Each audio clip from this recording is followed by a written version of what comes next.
Well, hello, friends, and welcome to another episode of the No More Perfect podcast. And today is going to be a fun episode. It sure is. Today, we're going to share God stories. Yep. Because God is working all around you, all around us, around everyone. And when we share those stories with one another, it encourages our faith. It really builds our faith. Yep. And sometimes we're not aware of them. I think we started out not being aware of them. And at some point, I don't even remember when this was, whether we heard the idea shared or whether we came up with ourselves, but we created something called a God box.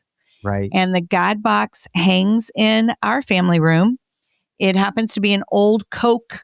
It's like a wooden case. Yeah. Yeah. It's an antique. Mm-hmm. Right. Like us. Yep. And so anyway, we put that right on the wall. And when a prayer gets answered, something happens that we weren't expecting, God gives direction, He provides. We put something in that box that represents that moment, that God story. Yep. It's a reminder. It's like, in the Old Testament, when they were told to make a memorial. It's our memorial on our wall. Right. It's our God box. Yeah. There are so many things in that God box. I know. There's and things that only you and I would understand. Right. Someday when we're not around. Now, we have told our kids, of course, our kids were around for many of those God stories. Now that we have grandkids, we have shared some of those God stories with the grandkids. But for the most part, we're the ones that when we see something, we're like, I remember that. Right. Yeah. And one thing in the God box is pieces of curtain. One time they were blinds. They were vertical blinds. Right. Oh, yeah. They were vertical blinds, and we were in an apartment. We didn't have anything over our patio. I think we put up paper. Well, I think there were... No, we had put up a sheet. Right. Which seemed tacky. It was tacky. But it was all we could afford. We were so poor. You were in Bible college. Yep. And we had lived in married student housing for a while. Then we had moved to Bloomington, Illinois, because you started an internship at Eastview Christian Church, which is where we still attend, and where we were both on staff back in the 90s. But so it was our first little apartment in Bloomington, but we couldn't afford curtains. Yep. And you were working for a home decorating store. Right. And you were installing flooring. Yes. Yep. You were installing flooring. And I'll never forget the morning that I answered the phone, because you had gone to work that day. Yep. And I answered the phone. You said, I have good news and I have bad news. I remember that. I was actually in a state of shock because the day before I had picked up supplies and had no idea that what was going to happen when I got there that morning that you're talking about. Right. The day before, you'd done your jobs. You went in, you got your jobs, you installed the carpet, all of that. And then the very next day, you go to work and... the bank had come in and shut the business down. It was all closed. I was like, holy smokes, what's... I've never had that. So anyway, that was the bad news. Right. Jilly, I'm temporarily unemployed. That's right. But the good news is they're selling stuff cheap, and there's some blinds here for $10. Well, I think that was, you were like, there's some blinds here for $10. And I was like, seriously? And you were like, yeah, they're really nice insulated vertical blinds. Yes. And vertical blinds were the thing back then. This would have been early 90s. Yep. And I was like, really? Just $10? And I mean, these were probably at that time, $200 or $300. $200 or $300 for a patio door, which is what we needed to cover, was a patio door. And I said, do they happen to have 2 pairs? And you said, let me check. And they did. They had 2 pair. Mm-hmm. And so because we had a a little balcony off our bedroom in our apartment, and it needed blinds. Right. And so I was like, okay, $20 for both pairs. Yep. And you were like, yeah. And so you brought them home. Right. And I'll never forget, we were putting them up and our neighbor came over. Do you remember this part? Oh, I do. And they were like, oh my gosh, do they have another pair? Right. And I was like, no, I grabbed the only two that were there. I grabbed them. And so he's like, okay. And so both the husband and wife started helping us put our blinds up. And then the cool part of the story is that there was a third pair. Yes. And they gave us $20. Yeah, they did. So virtually these blinds cost us nothing. Right. Because they were like, wait a minute, as we're like putting them up, and then we're like, wait a minute, what are all these extras? And we count them up and there's a third pair in there. So our neighbors got that. Yep. And totally upgraded their patio window. And yep, that cost us absolutely nothing. Yep. Isn't that fun? Oh my goodness. I just love stories like that. It's neat to remember. Yeah. Yeah. And that is the value of it. That's why we're called to remember, because we remember God's provision. We remember the way, even though that was a downer. I mean, right. At that point, we were living on your part-time income there. And then I taught piano lessons in our home and I did daycare in our home. Right. And so between those three income, revenue streams, we were making up a full-time income. And so, but I don't even remember, somehow you weren't without a job for very long, and you eventually found another one. But, that was just such a fun, it's such a fun memory. I had actually forgotten. I knew that the third pair was in there. I forgot they had paid us $20. Yeah. And so it didn't cost us anything. Right. Right. That's so cool. Yep. Well, some of our other God stories that are in there are stories that we've actually told in a couple of the books. Well, I've told in a couple of the books that I've written. One of them is Real Moms, Real Jesus. This is a favorite of my books. People often say, I've written over 20 books. Some Mark and I have written together. Some I wrote on my own. Many of my books, I was part of a mom's ministry called Hearts at Home for 24 years. So a lot of my books were for moms. But this one is my favorite because it came out of a season of my life where I was just feeling really far away from God. And what I realized is I just needed some fresh perspective. And I started looking at Jesus's human experience and how much he understands a mom's life. Like everywhere Jesus went, people wanted to touch him. And especially when your kids are little, you're just like, I'm touched out. Yep. You would say that. I know. I would say that when the kids are little. So anyway, in one chapter in here, I share a couple of fun God stories, and I'll just read the beginning of this one, and then we'll talk a little bit more about it.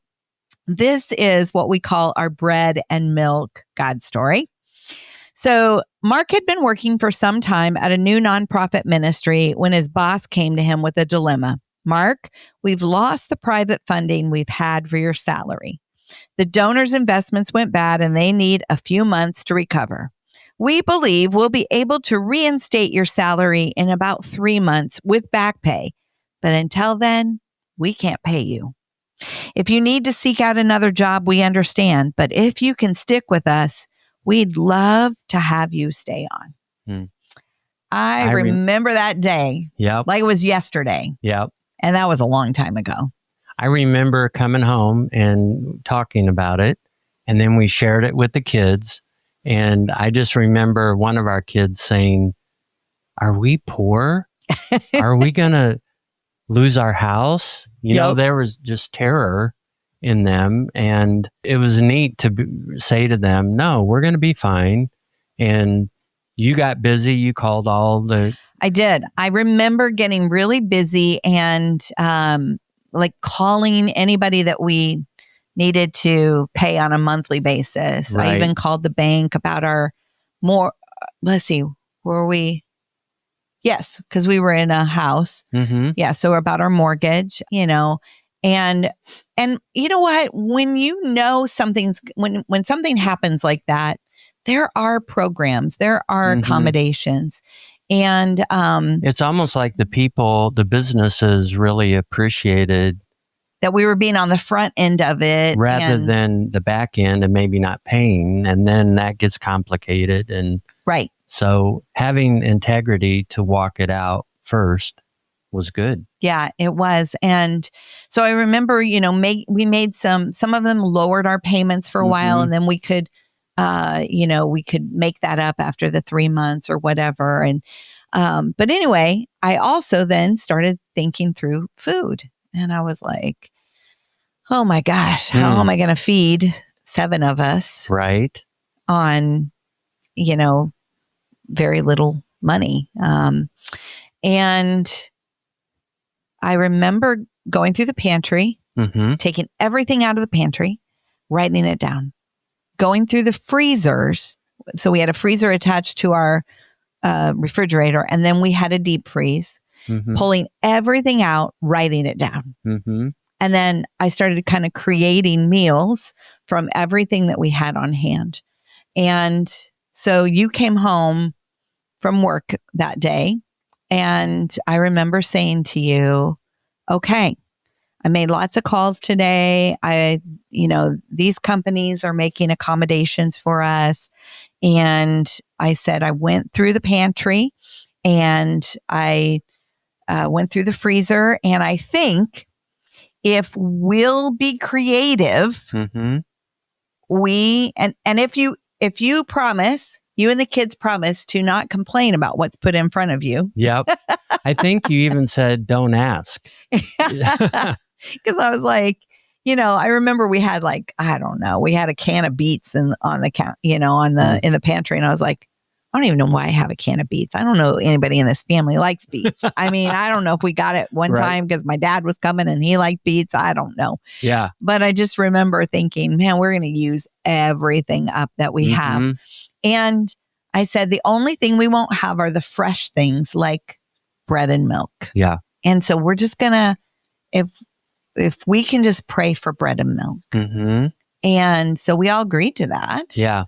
And we said this was going to be our adventure. It was going to be our faith adventure. And every night we'd sit down around the dinner table and we'd eat our creative meal. They got more creative as time went on. Right. We would thank God for the meal, for the food, and be truly grateful for it. Yep. And we would ask for bread and milk. Yeah. We just say, Lord, the only thing we need is bread and milk. And in my mind, I would occasionally get asked to sing at a wedding or play the organ or the piano for a wedding. And, I'd earn $50 to $100. You would get asked to install a room of carpet and you'd make $50 or $100. So in my mind, that's how God's going to answer the prayer. Yep. Right? Like that's just logical. That's how he's going to answer the prayer. So I'm thinking those calls are going to come in. Yep. But that is not what happened. I love that because that's the way God works. Oh, you think it's going to work that way, do you? Man, I got different plans for you. Yeah. He's like, watch this. And so what ended up happening, we were, I don't know, maybe 3 weeks into this 3-month journey. And I got a phone call from our neighbor. His name is Orville. And Orville was probably in his 80s at that time, but he was still working as a farmer, and he farmed the land all around us. So we live in the country. We don't farm any of the land, but Orville and his family farm that land. And so anyway, Orville never called me though. No. That was rare. Yeah. I was home alone, and he called me and he just said, "Hey, Jill, this is Orville. I got a question for you." I said, "Okay." He said, "You guys need any bread?" I thought, is this a joke? It's kind of random. Yeah. Like super random. And I'm like, actually, Orville, we do need some bread. Yeah. And he said, oh, okay. Well, I've got some. I'll bring it over. And I was like, okay. And I thought, okay, I remember hanging up the phone thinking that was weird. And so anyway, literally about 5 minutes later, he pulls in my driveway and I see him driving down our driveway. We live in the country, so we have a little bit of a longer driveway. And I see him driving down the driveway and he's in his pickup truck, and the back of his pickup truck is just piled with stuff. And as he gets closer to the house, I go out and it's piled with bread. It's piled with bread. And I remember he got out of the truck and I'm just kind of standing there in my driveway. And I said, Orville, what'd you do? Rob a bread store? And he said, oh, no. He said, I have a contract with the local grocery stores. I go and I get their bread that's expired. And he said, but I bring it home and I feed it to my cows. And he said, but today I was driving and all of a sudden I thought, them savages, they have a whole bunch of kids. I wonder if they could use some of this bread. Mm-hmm. And I said, Orville, do you know what's going on in our world right now? Like with Mark's job? And he said, no.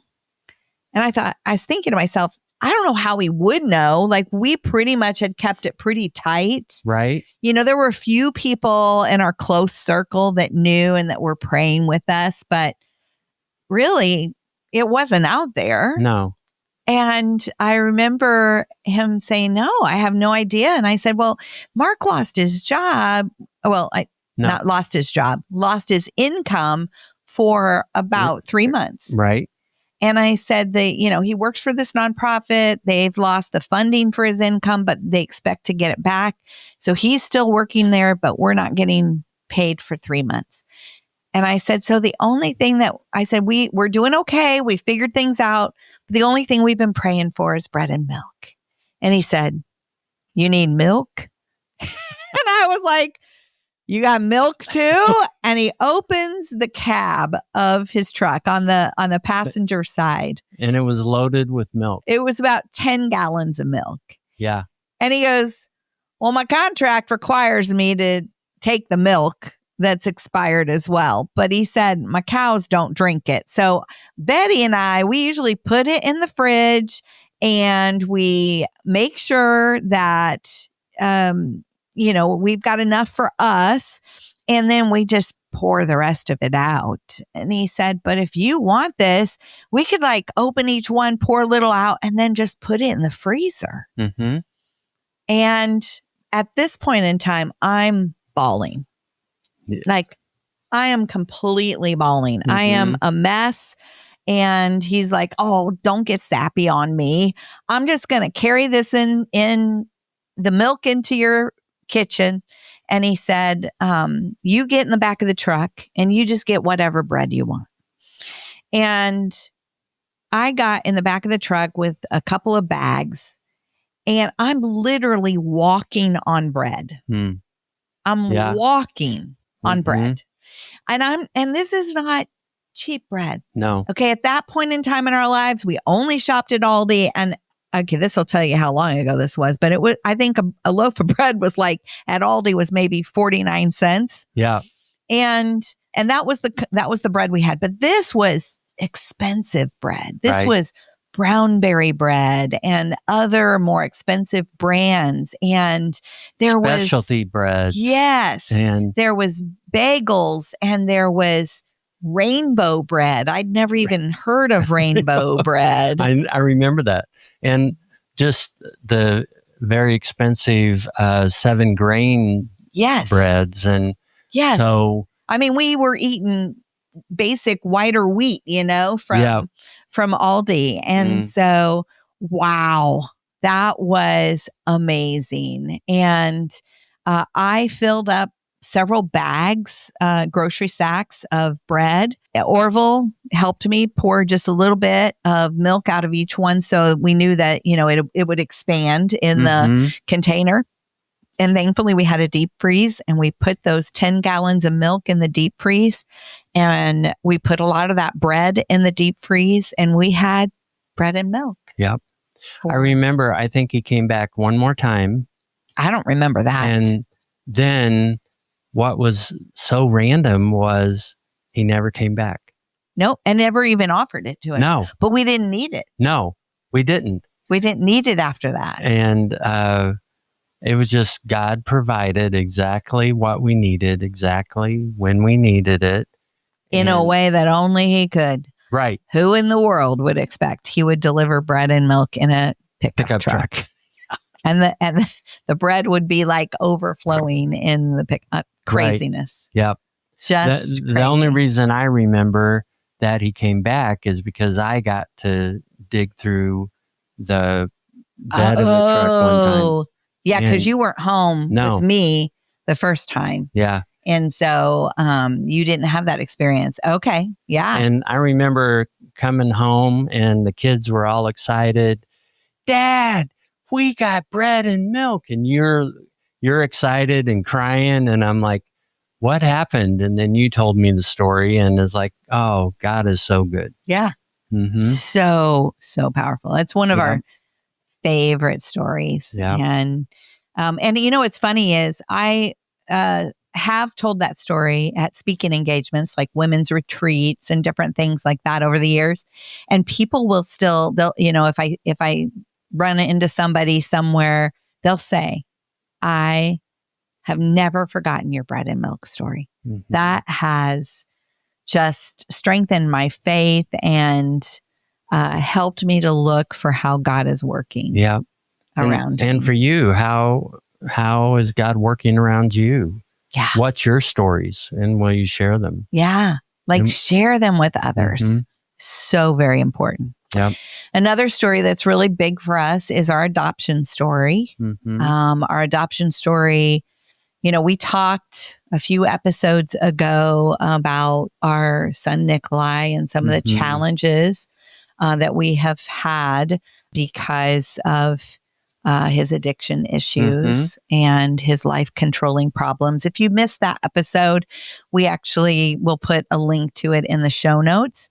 And, you know, one of the things you said in that episode is, did we miss you, God? Like, you know, this hasn't turned out the way that we expected. And so did we hear you wrong? Right. But when you hear this God story, I think you'll have to agree with us that no, he made it so evident. Right.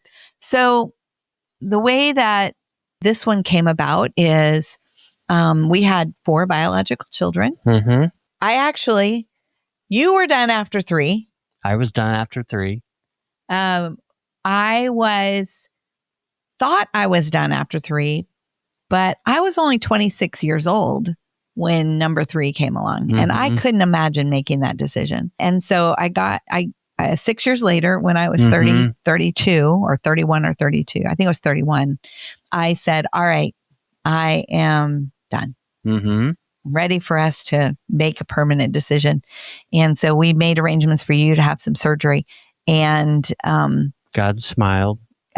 Yeah, because said, you're not done. Because 2 weeks before the surgery, the stick turned blue. Right. Yeah. And number 4 came along, and we love him, and we just can't imagine life without him. And we're so grateful that the Lord was in charge of that. But we were done. We were done. So 6 years later, I am speaking at a mom's group, and this person walks up to me and she says, hey, Jill, you wouldn't happen to know of anybody who would be interested in adopting an 8-year-old little boy whose best friend is a little girl here in our community. And ever since she has gotten adopted, she has really asked, you know, would you be willing, or we have to find a family for my friend Cola. And so I was like, no, I can't think of anybody who's looking to adopt an 8-year-old. And she said, well, just in case you do, here's this picture and here's the contact info. And I remember looking at that picture, and I remember God speaking, not aloud, but it was like in my head. And he said, oh, let me introduce you to your new son. Mm. And I remember thinking, that's about the craziest thing I've ever heard. Because, like, we're done. Mm-hmm. And we've also never talked about adoption. No, didn't think of it, didn't consider it. In our mind, adoption was for people who couldn't have biological children. Mm-hmm. And we had 4 We of had them. 4. So that Mhm. I had a very limited perspective then. I don't have that perspective anymore. But I remember my friend who had given me the information or was helping me at that speaking engagement. She was helping me with my book table, and she came up and she's like, "Why are you standing there staring at this and getting emotional about it?" I said, "I don't know. Just put it in. We just fold it up and put it in my, my boxes with my books." And she said, "Well, if you're going to get emotional about it, I think that you probably ought to put it in your Bible and pray about it." And I said, "I think you really ought to probably go home." And so anyway, I got home that afternoon. I was home alone. Mhm. You had preached a funeral that day. Right. I remember you were that. pastoring and you had preached a funeral. So you came home to like change out of your suit, put something more comfortable on. You were going to go back to the office and you were like, "How was your speaking engagement today?" And I said, "It was good. But I had a really weird thing happen." And I said, somebody handed me a picture of a little boy from Russia. I don't think I said that earlier, but he was from Russia. Mm-hmm. And who needs to be adopted. And I couldn't bring myself to tell you what I had heard. So I said, and I think maybe we know somebody who's supposed to adopt him. And Right. I remember you handed me the picture. Mhm. I think I said, "Well, let me see the picture." Mhm. And I looked at the picture and immediately I saw our kids, because this was a little towhead boy and all of our kids were towheads when they were young. And so I was like, "Gosh, Jill, he looks like one of ours." he looks like he belongs in our family. Yeah. And immediately I was like, "Oh, don't say that." Because I have to tell you what I sensed when I saw that. I sensed God say, "Hey, let me introduce you to your new son." Yeah. So both of us were like, I don't even know what to do with that. Right. And we decided we would take 2 weeks and pray about it. Mm-hmm. And we prayed together. We prayed individually. We came back together 2 weeks later and we were like, "What do you think?" And both of us were like, "We got a kid on the other side of the world. We need to go get him. Yeah. Yep. Yep. So at that point, we thought, we better talk to our kids. Right. Because at this point, they had not heard anything. We hadn't talked to them. Mm-hmm. And so I remember that we called a family meeting. Yep. Now, a few things that happened before this family meeting. Our daughter, Anne, who is our oldest, who was at that time 17, she had said pretty consistently for probably the last 3 years, "I don't think our family's complete." Mm-hmm. And we'd say, "Annie, trust us. Your daddy had a little snip and we are done."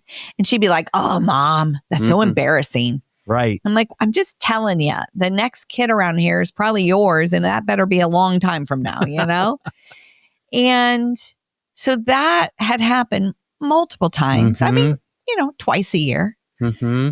And then our youngest had gotten a set of bunk beds from his brother. He'd inherited a set of bunk beds from his brother. And when we moved him into his bedroom, we'd tuck him in at night and he'd pretty consistently say, "Who's going to sleep in that other bunk?" Yeah. And we'd say, "Nobody." Your cousins or a friend. Yeah. But it's an extra bed for somebody that you have visiting. And we didn't think much of it. Nope. But he would say it every night. Almost every night. You're exactly right. It was pretty consistent. Yep. And that started maybe a month earlier. So here we are. We sit down and we are like, "Guys, we need to talk to you about something. What if you had another brother?" And they immediately were like, what? Are you pregnant? Yes. Are you pregnant? That is gross. I remember that. Yeah, I do too. The older ones. That Yep. is gross. And Yep. I said, no, I am not pregnant. What if he was 9 years old? And he lives in Russia. And they're just, what? Yeah. So we begin to share the story and we tell them what has happened up to this point. Mm-hmm. And immediately, when we finish that, our oldest daughter, Anne, says, I told you our family wasn't complete. Yeah. Isn't that wild? And Austin says, that's who's going to sleep in my bunk. Yep. That was the moment that we just were like, okay. Yep. I guess that we are supposed to do this. Yeah. And then we began to look at the finances. Right. And the finances were crazy. Right. It was like, what, $34,000, $38,000? $34,000. And this was back in 2003. Mm-hmm. It was, in fact, Russia was one of the most expensive places to adopt from at that point in time. Mm-hmm. And I remember it was probably the week after we said yes and we realized how much it was. I was at lunch with a friend of mine and I said, Julie, this is financial suicide. Mm-hmm. Like, this doesn't even make any sense. And I'll never forget what she said. She said, you know what, Jill? Our God owns the cattle on 1,000 hills. Just needs to sell a few cows to make this happen. Yep. And that became our prayer. Mm-hmm. God, will you sell cows? Yep. We didn't have any money for an adoption. We weren't set up in a company that matched funds, but God provided all along the way. I remember the first phase, we built little playing card holders for kids and sold them at Hearts at Home. We did. And I think they were $5 a piece. And we made, I think, about $5,000 of them because I think we sold 1,000 of them and made $5,000. And that was our first fundraiser. Mm-hmm. And shortly after that, we heard about a matching gift program that a local nonprofit was doing. Right. That if you raised $5,000, they would match that for an adoption grant. Right. So right away, we had $10,000. Yeah. And then we got Steve and Mary Beth Chapman's Shahana's Hope adoption grant. And I think that was about $2,000. And we talked to them about if you missed that episode, we actually had the opportunity to interview Stephen Curtis Chapman and Mary Beth Chapman for their new book on marriage. And it was a few episodes back. We'll put the link to that episode in the show notes as well.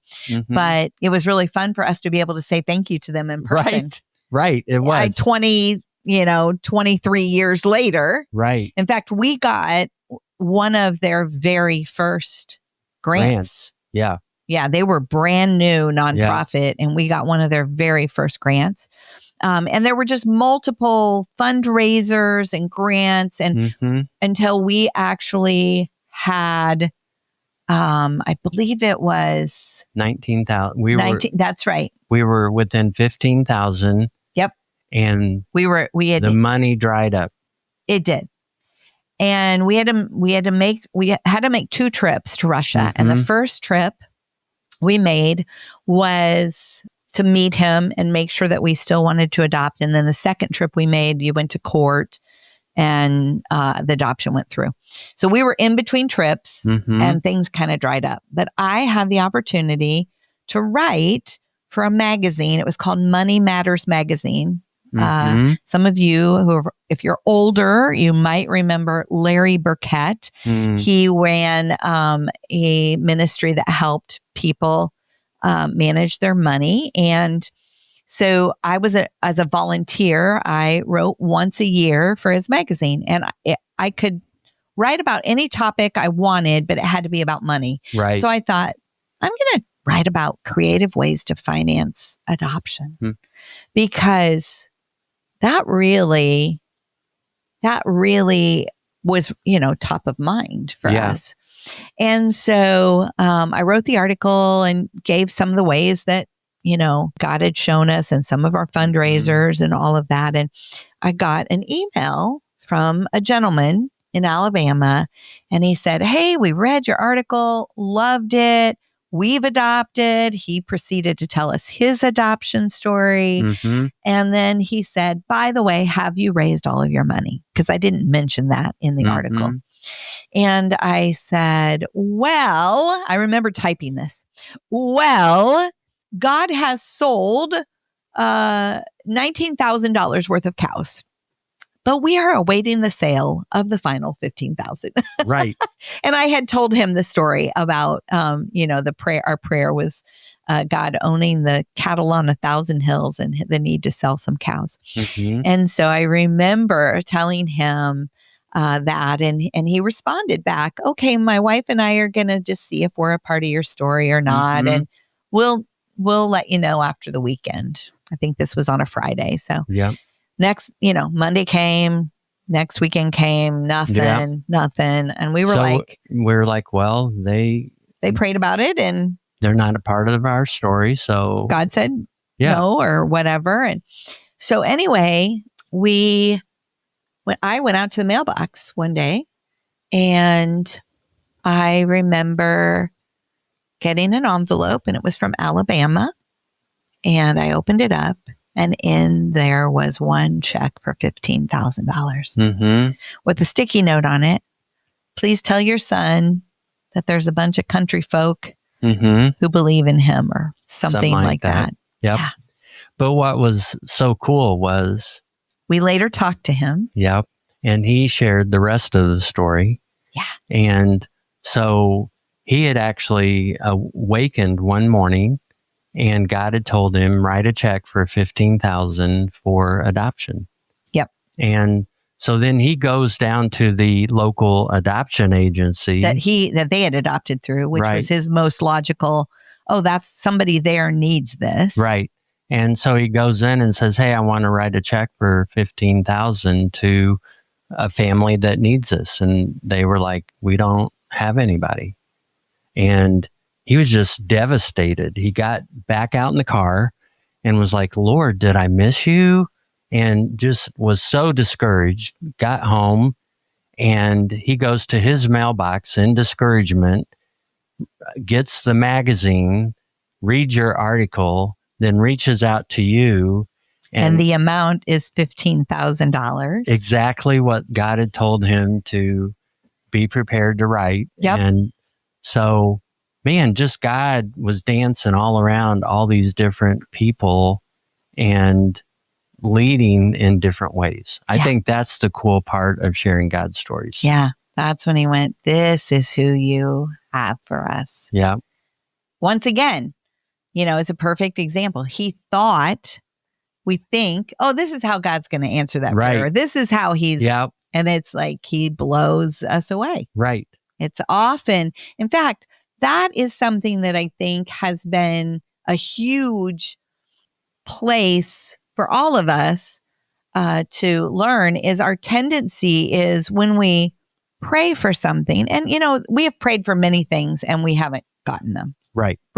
Like we have prayed for many things where maybe the timing isn't right, what we're longing for isn't right, and or God answers it in a completely different way than what we were praying for. Right. And usually when we get down the road, we can see the value in that. We can see that he could see things we couldn't see. Yeah. Right. Yeah. But we often, let's just say we're looking to the left and going, okay, God's going to answer it this way. And so we're like looking to the left and looking for the answer to come. And the reality is God answers it in a completely different way, like over here to the right. Yeah. But because we're looking to the left, we don't see it. Right. We miss it. We avoid it. They're just God's working, but we aren't catching on. Right. Well, and even in our own marriage story, which is a God story in and of itself, right? Which we share here all the time. 2011, 2012, we were separated. You were in an affair, and you were praying, God, I mean, really, the heart of your prayer is, I want to be happy. I want to be happy. And you're thinking happiness needs to look like this. And you even eventually try to make it happen and pursue it. Right. Ask me how that worked for me. In the words of Dr. Phil, how's that working for you, Mark? Right. It didn't work. It didn't work. No. But the whole time, God was answering it over here.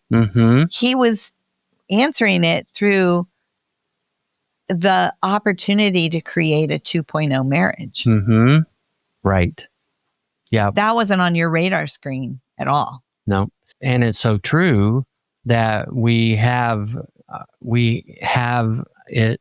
We're convinced in how God is going to work and how God is going to provide. And then we become very discouraged and bitter. Sometimes that was me.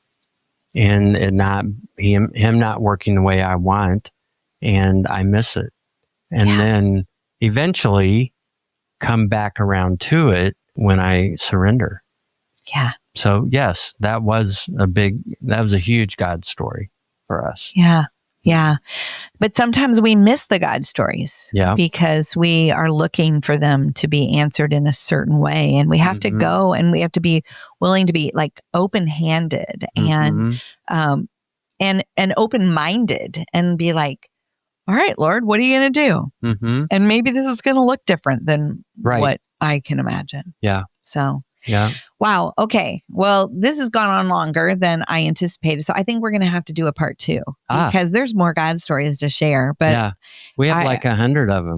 We don't have that many, but we definitely have some more to share. And so we'll definitely do a God story part 2. But we hope that today has been of encouragement to you, just helpful in increasing your faith, helping you to look around and see the way that God is working, big things, little things, because He is at work around us. He is. Let me pray. Father, open our eyes to what you're doing. Help us to look your direction rather than the direction that we have planned or purposed. Father, yield our heart to yours and our mind to how you're speaking. In Jesus' name, amen. Amen.